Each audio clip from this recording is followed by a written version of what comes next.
Hey there. I have been doing a lot of driving today. Dropped my son off. My oldest son, William, dropped him off in Kingman, Arizona, where he lives, and because he's got a basketball camp tomorrow. I've just got some time to talk.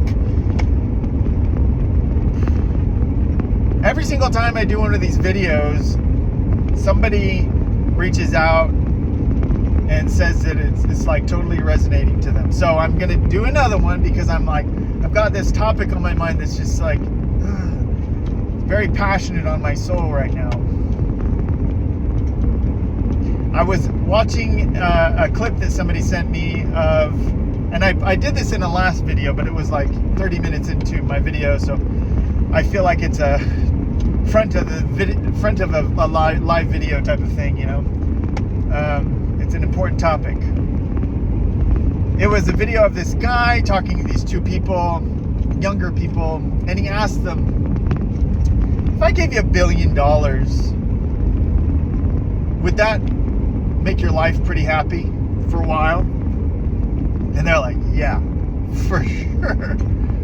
You know, you can see this elation on their faces of just like assuming the feeling of the wish fulfilled. They're like, yeah, actually it would cause quite a bit of happiness. And then he's like, all right, what about $1 million? And he's like, no, let's up that a little bit. How about $10 million? What if I gave you $10 million today? Would you take it? Hang on. Would you take it if the caveat was you're not going to wake up tomorrow morning?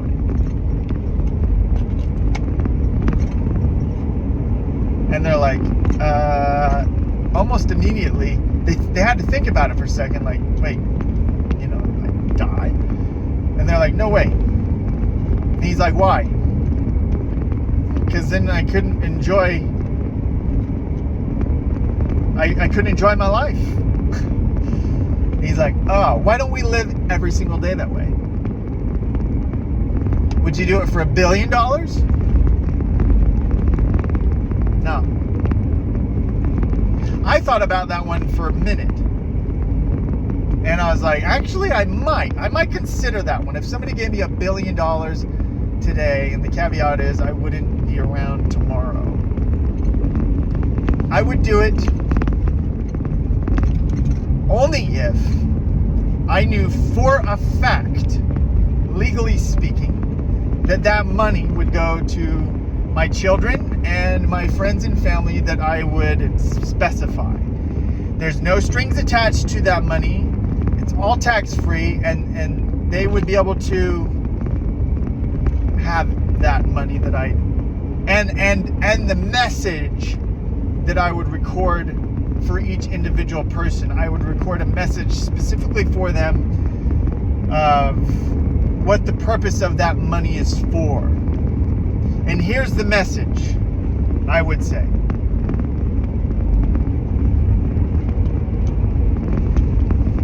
We all deserve to live life how it was supposed to be lived. And some people get to live that life.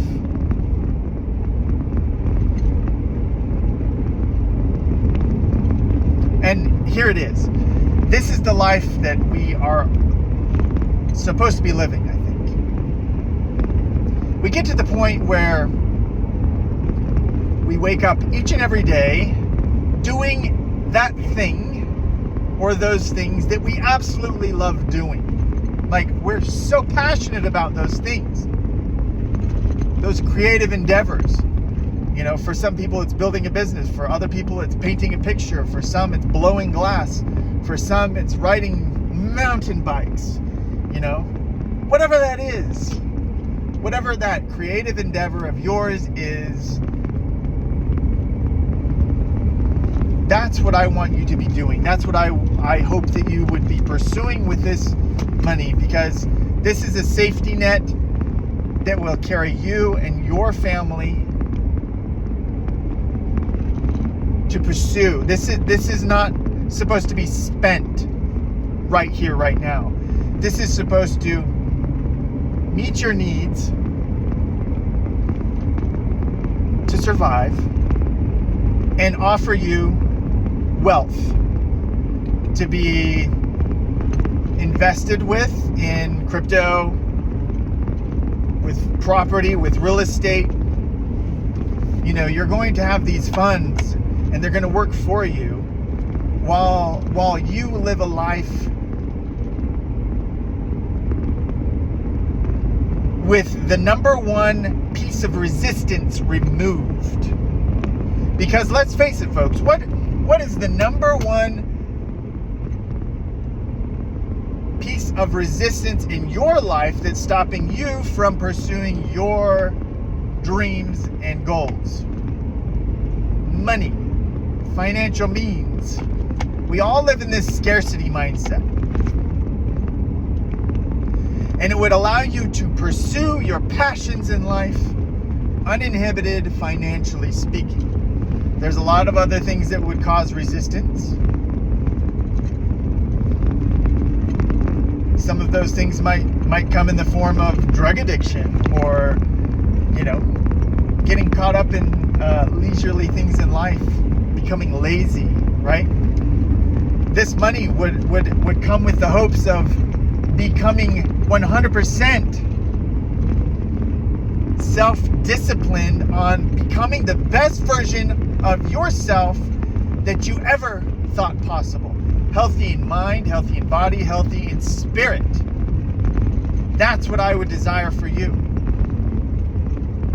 And this money is going to be a huge help in your life if you choose to use it wisely. It could be your downfall. But I want you to choose for yourself what life looks like, because you have the financial means to do so. That opens up a lot of doors for you. Doesn't it? That opens a lot of doors. And that's how life should be lived.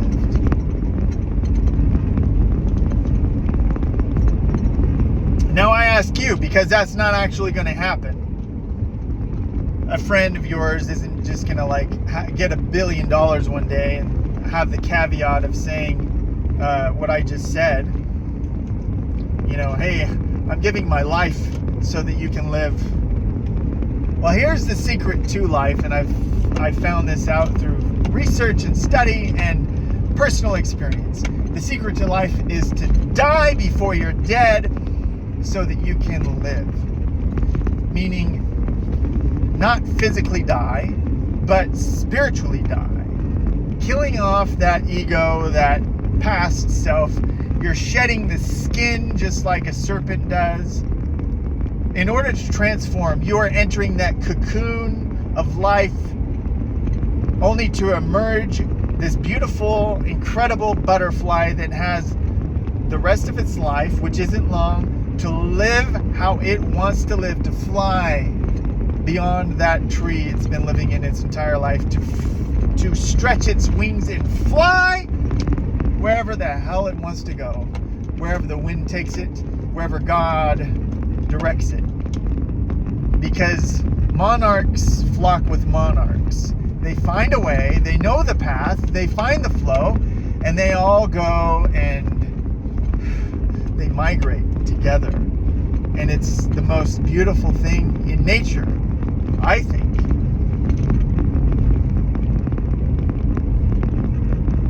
And I think us human beings are the same exact way. Only we've been brainwashed. We've been taught to forget about our past. We've been lied to our entire lives by people who know that fact. They know that human beings are supposed to change. We are supposed to transform.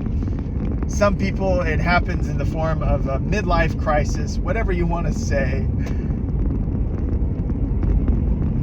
We get so fed up with life, the mundane, that every single day is the same thing over and over and over again. What's the purpose of this life?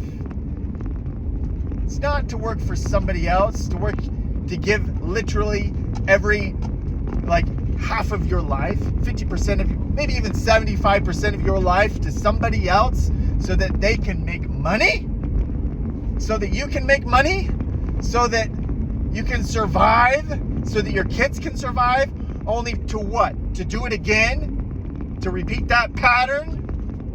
No, man. Our lives are meant to change, to do the thing that our life has purpose for. Like, what is your life's purpose? What do you feel in your gut that you're supposed to do? What is it? I know what my purpose is, and that's what I'm fucking doing. That's what I'm doing. I am pursuing my life. I wake up every single day with that in the back of my mind. And I know exactly what I'm supposed to do. And that's where I'm going. And unfortunately, there are people who come in and out of my life frequently that, this is where I'm going. This is the direction I'm going. And I'm not going to veer from that path. Just not.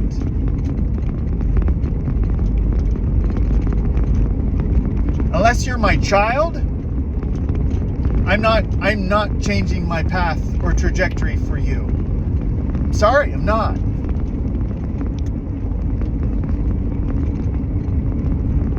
That sounds like a selfish thing.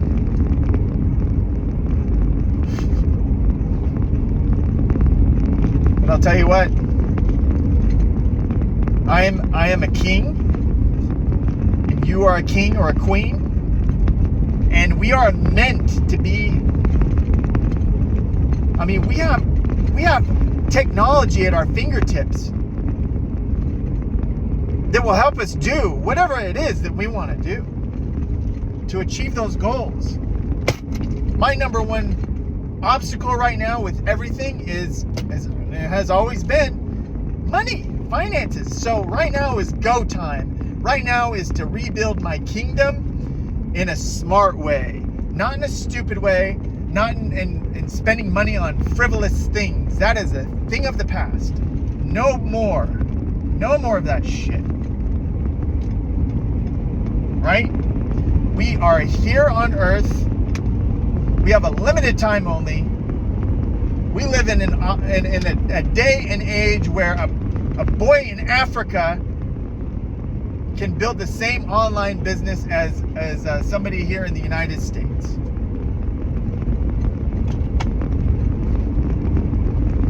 There's a lot of things where it's no longer around Earth where it takes days to get somewhere, because we can get there instantly. I can call somebody in Australia. I can do FaceTime with them.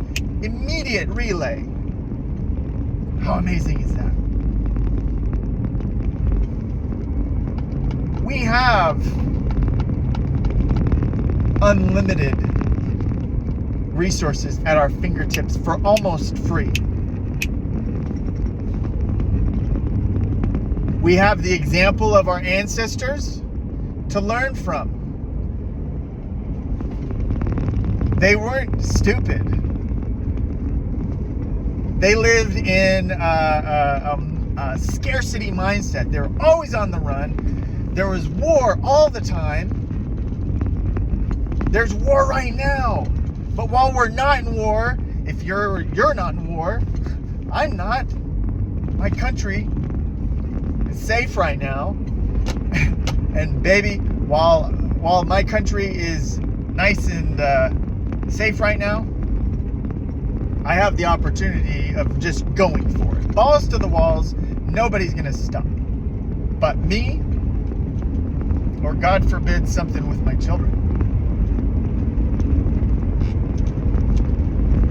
So, when you wake up in the morning, remember, you are already a billionaire, because you probably wouldn't trade your own life for $1 billion, would you?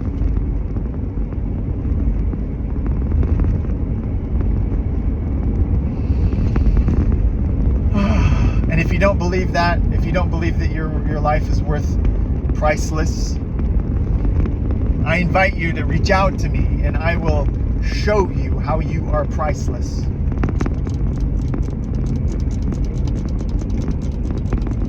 There are people in my life in the past who I didn't treat very well, and perhaps I caused them to believe that they are worthless or not worth anything. That is the furthest from the truth. You ever have those moments where you're like, I wish that they could just jump inside my brain to see how much I love them and how much they are worth? Life is a precious gift. And when we are given life, the opportunity to it, you go for it. And each person that comes into our lives is there for a reason, to teach us some things.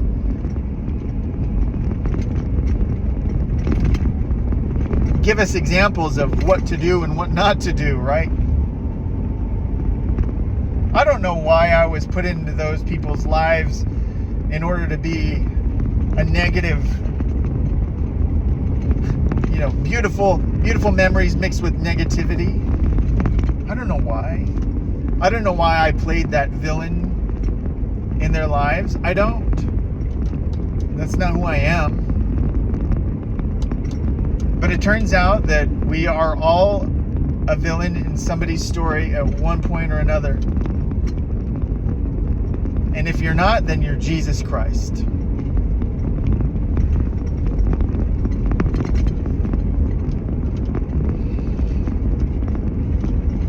So, what are you going to do with your life tomorrow morning? What are you going to do with your life right now? Once you've been given specific data that could potentially change your life, once you've been given that data, you have two choices. Keep living the life that you've been living and don't change a thing.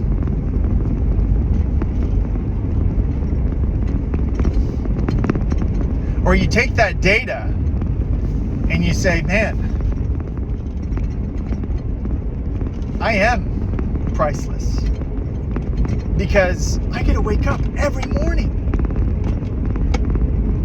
Nobody really knows what happens in the next life, but it's not going to be this.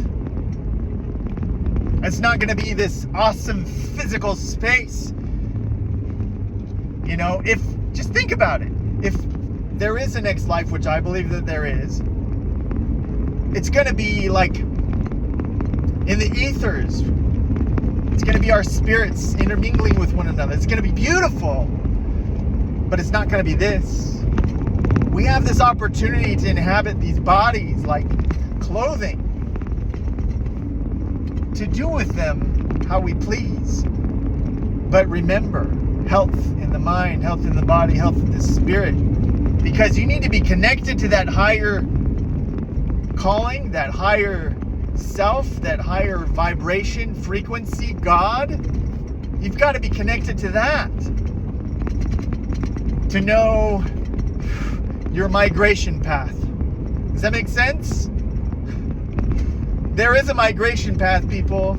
In Finding Nemo, it's called the EAC. The Eastern Australian Current. I call it the EAC, the energy and consciousness flow. That's what I call it. That's our migration path. And when you are in the vicinity of it, you can feel its pull. And when you are inside of it, sometimes you don't know that you're inside of it because... Wait a second. You look around and you're just going with the flow, and you're with other people that are also going with the flow. And you're like, wow, life is awesome. I'm in the EAC right now. I'm manifesting things. Life is just happening really awesome. I've got my kids here with me. I've got awesome family and friends. Life is great. And then sometimes you need to exit from it. You know, there are exits along the way because you got to take a breather, or, you know, something happens, because life is fragile and life does happen, and there are tragedies. You know, people in our lives aren't always in the flow either, and it causes us to get off of track. So if you've never been in the migration path of human beings, I hope that you can find it. And if you want to know how to find it, I can surely teach you what I've been learning in order to find my flow, my migration path. Tell you what, it's not easy. It's not always lovely. But boy, is it fun. Boy, is it enlightening. Boy, is it humbling. And just the most incredible thing that you will probably ever experience in your whole life.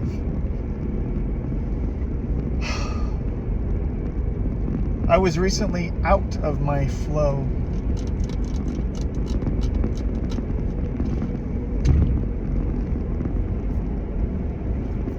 And I totally didn't recognize it. Totally did not recognize it at all. You see, sometimes you don't know when you're in the flow, and sometimes you don't know when you're out of flow.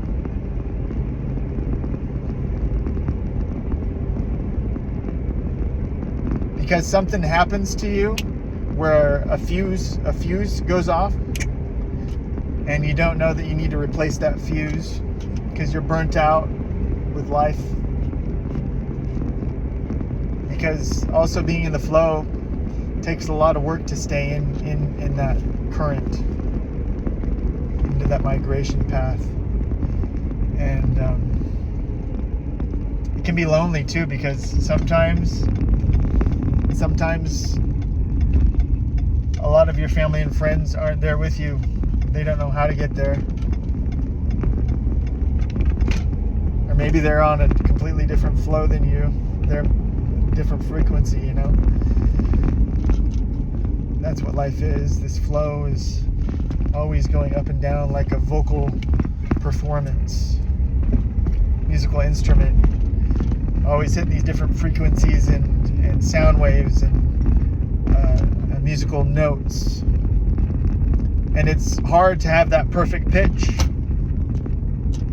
but man, is it awesome when you can hit that high note and that low note with ease. But every once in a while you have to be like, yeah, I'm a little out of tune here. Well, I got way out of tune. But luckily I have the tools in place for me personally. Joshua Spray. I know exactly what I need to do to get back into that flow. I know what it feels like. I know how to share with others what it feels like. I know what it doesn't feel like as well. And I know how to recognize when I'm in it and recognize when I'm out of it. That's the purposes of life, is getting up quicker when you've fallen, recognizing when you've fallen, and getting up much quicker because you know how to. You've got a balance of mind, body, and spirit. And that's it, folks. There's my today's message. And that only took 24 minutes and 24 seconds to do so. Have a good day.